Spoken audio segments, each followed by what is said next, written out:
Hi ನಮಸ್ತೆ friend, welcome to my channel. ಇವತ್ತು ನಾವು ಎಲ್ಲಿಗೆ ಹೋಗ್ತಾ ಇದ್ದೀವಿ ಅಂದರೆ ಕಾಟೇರಮ್ಮ ದೇವಸ್ಥಾನಕ್ಕೆ. ಇದು ಎಲ್ಲಿರೋದು ಅಂದರೆ ಹೊಸಕೋಟೆ ಹತ್ರ ಇರೋದು.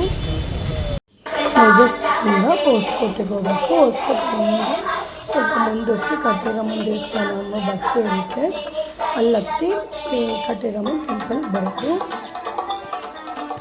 ಕಾಟೇರಮ್ಮ ದೇವಸ್ಥಾನಕ್ಕೆ ಬಂದ್ವಿ. ಇಲ್ಲಿ ನಿಂಬೆಹಣ್ಣು ದೀಪ, ಬೆಲ್ಲದ ದೀಪ ಇಲ್ಲಿ ಮಾರ್ತಾರೆ. ಇಲ್ಲಿ ನಾವು ಬೆಲ್ಲದ ದೀಪ ಹಚ್ಚಬೇಕಿತ್ತು, ಅದಕ್ಕೆ ಬೆಲ್ಲದ ದೀಪ ತೊಗೊಂಡಿದ್ದೀನಿ.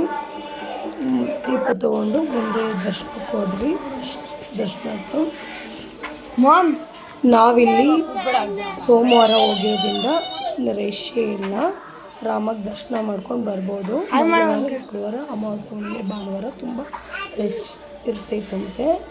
ಸೋಮವಾರ ಪ್ರತಿ ಸೋಮವಾರ ಹೋಗ್ತೀವಿ. 2 ಸೋಮವಾರದಿಂದ ಹೋಗ್ತಿರೋದು. ನಾನು ಇಲ್ಲೇ ನೋಡಿ ನೋಡಿಕೊಂಡು ಹೋಗಿರೋದು. ಊಟ ಎಲ್ಲ ಹಾಕೋಳೆ. ಬೇರೆ ಪೇಂಟ್ ಹಾಕ್ಬೇಕಾಯ್ತು.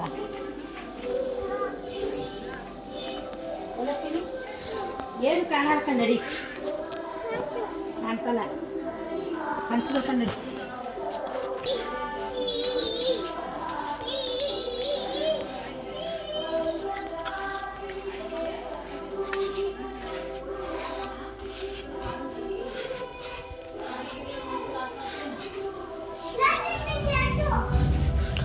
ಐದು ಬೆಲ್ಲ ಕೊಟ್ಟಿದ್ದಾರೆ, ಎಣ್ಣೆ ಹಾಕಿ ಮತ್ತು ಬತ್ತಿ ಹಾಕಿ ಅವರೇ ಕೊಡ್ತಾರೆ. ಬೆಂಕಿ ಬದಲಾಗ ಅಲ್ಲೇ ತೊಗೊಂಡಿದ್ವಿ. ಅಷ್ಟು ಹಚ್ಕೊಂಡು ದೇವಿಗೆ ಆರತಿ ಮಾಡೋಣ ಅಂತ ಅಂದ್ಬಿಟ್ಟು. ಬೆಂಕಿ ಯಾಕವ ಹಂಗೆ ಮಾಡ್ಬಾರ್ದು ಬೆಲ್ಲದ ಆರತಿ ಹಚ್ಕೊಂಡಿದ್ದೀವಿ. ಕಾಟೇರಮ್ಮನಿಗೆ ಆರತಿ ಮಾಡೋಣ ಅಂತ ಹೋದ್ವಿ.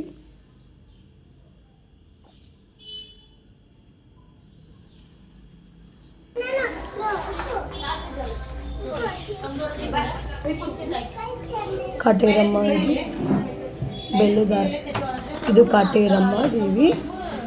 ಇಲ್ಲಿ ಬೆಲ್ಲದ ಆರತಿ ಮಾಡ್ತಿದ್ದೀನಿ ನಾನು. ನಿಂಬೆಹಣ್ಣು ಆರತಿನೂ ಮಾಡ್ಬೋದು, ಬೆಲ್ಲದ ಆರತಿನೂ ಮಾಡ್ಬೋದು. ಇದು ದೊಡ್ಡದಾದ ಇದು ಕಾಳಿಕಾಂಬ ದೇವಿ ವಿಗ್ರಹ. ಇದು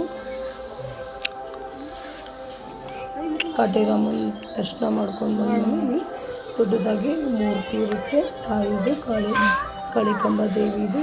ಇಲ್ಲೆಲ್ಲ ಆರತಿ ತೆಗ್ದು ಬೆಲ್ಲದ ಆರತಿ ಅಲ್ಲೇ ಇಡ್ಬೋದು ಕೆಳಗಡೆ. ಆಮೇಲೆ ಬೆಲ್ಲದ ಆರತಿ ಮಾಡಾದ್ಮೇಲೆ ಕಾಯಿ ಕಟ್ಟೋಣ ಅಂತ ಹೋಗಿದ್ದೆ. ಫಸ್ಟು ನಾನೊಂದು ಕಾಯಿ ಕಟ್ತಾ ಇರೋದು. ಕಾಯಿ ಕಟ್ಬಿಟ್ಟು ನಾನು 9 ವಾರ ಕಾಯಿ ಕೊಡ್ತಾರೆ. ಕೆಂಪು ಬಟ್ಟೆಯಲ್ಲಿ ಕಟ್ಟಿರೋ ಕಾಯಿಯನ್ನು ನಾವೇನು ಹರಕೆ ಮಾಡ್ಕೊಂಡಿರ್ತೀವಿ, ಹರಕೆ ತಕ್ಕಂಗೆ ಮಂತ್ರ ಕೊಟ್ಟು ಕಾಯಿ ಕೊಡ್ತಾರೆ. ಆ ಕಾಯಿನ ಇಲ್ಲಿ ಕಟ್ಟಿ